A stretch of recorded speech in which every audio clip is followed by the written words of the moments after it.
Hey, I don't know if you know this or not, but I'm going to tell you just to let you in on a little secret. Our border is broken, okay? It is. Actually, it's worse than that. Our southern border is all but non-existent.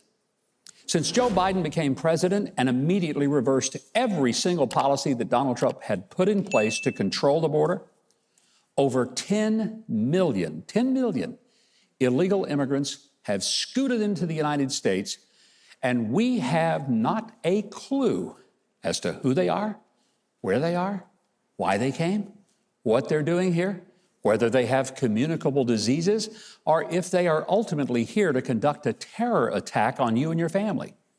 It sounds insane, because it is insane. I mean, for the longest time, Democrats in Congress and Biden's boot-licking lapdogs in the media ignored the crisis. They denied that it was a crisis. And they labeled anyone who said it was a crisis to be a racist.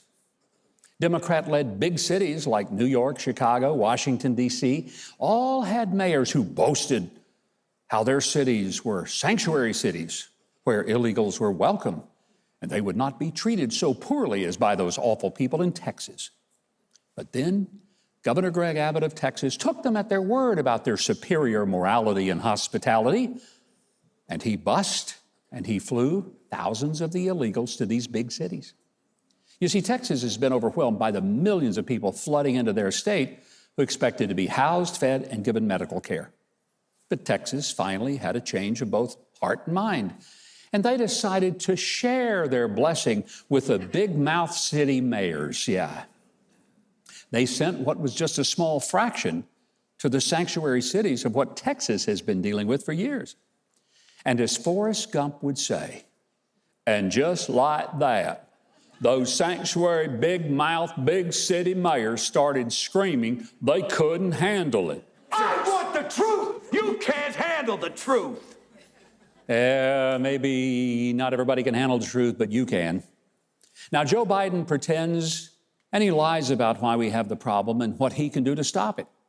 He couldn't ignore it anymore, not when a long list of former federal officials issued a statement warning that the invasion, and yes, it is an outright invasion, and it's of mostly young, single, military-age males from all over the world, and it's likely inviting in anonymous agents who are being sent by China, Iran, Iraq, Somalia, Yemen, and other less than cordial countries so they can stage a massive attack on innocent U.S.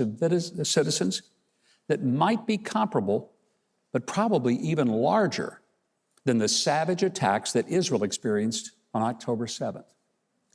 If it should happen, God forbid, let's be clear that Joe Biden owns it. He and his left-wing lunatic sheep, as well as the complicit but disgusting media munchkins who pretended it just wasn't a big deal, they will be completely responsible for this disastrous policy that makes no sense, well, unless the Democrats believe that their pathway to winning future elections is by importing voters rather than recruiting them. You can criticize Donald Trump all you want, but he pretty much had the border under control for the first time in decades by a strict policy of building a border wall, instituting policies that asylum seekers had to remain in Mexico instead of showing up and given the golden ticket to enter the United States. Now, when I boarded the plane last week, I had to provide my government-issued photo ID. I had to subject my person to a body pat-down that was completely unnecessary. If it had been a pretty girl, I might have enjoyed it, but it wasn't. And then I had to allow my carry-on bags to be opened and rifled through all of my contents. I was so tempted just to tell the TSA guy, hey, none of this is necessary because I actually identify as a 21-year-old illegal alien from China. Then they'd have to take my word for it, since illegals are allowed to board planes without any documentation. As an American taxpayer and citizen, I am not allowed to do that. By the way, I travel extensively throughout the world, and I have yet ever to enter any country without having to show a passport and then to verbally explain why I'm entering that country and where they can find me while I'm there. I'm going to be blunt. If you vote for Joe Biden and the people who helped him keep this insane no borders policy in place, then don't complain when a child in your family dies from a fentanyl overdose or is kidnapped and trafficked as a human sex slave.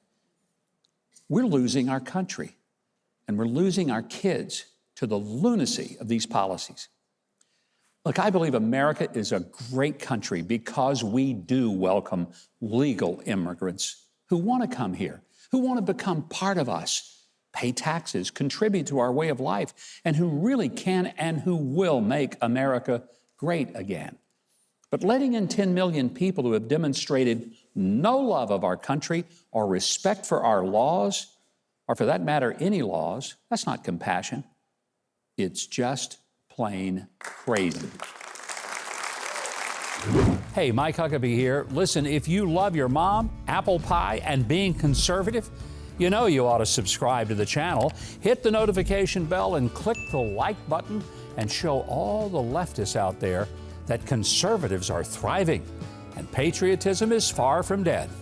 Am I pandering too much? No way. I'm just getting started.